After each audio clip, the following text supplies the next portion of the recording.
مساء الخير عليكم عشاق النادي المصري البورسعيدي في كل مكان.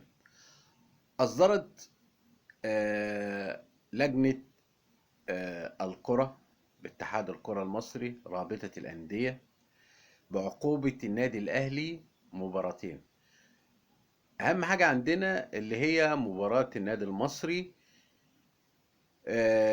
من غير جمهور النادي الأهلي.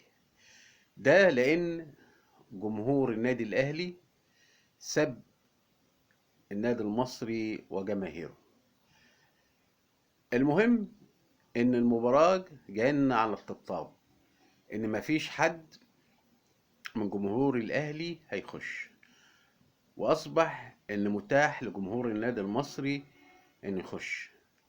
احنا بقى كل همنا في المباراة دي رد الاعتبار.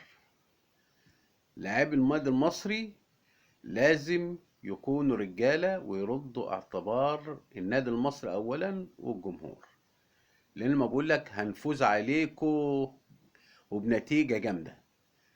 الكرة في ملعبكم، انزلوا، وانتوا مش اقل من لاعبي الاهلي، بل بالعكس انت عندكم لعيبة حلوة، ومش هتلعبوا المباراة مش باقيين على حاجة. مش هتلعبوا مثل دفاع عشان هتنزلوا، لا، ادوا كل ما عندكم من قوة واداء جيد في المباراة لإسعاد جمهور بورسعيد أولا، ثانيا عشان تسعدوا نفسكم بعد الهجوم الشرس من جمهور النادي الأهلي على النادي المصري وجمهور النادي المصري. عاوزين تثبتوا اللي انتوا رجالة وقد المسؤولية وقادرين اللي انتوا تفوزوا على النادي الأهلي. شكرا.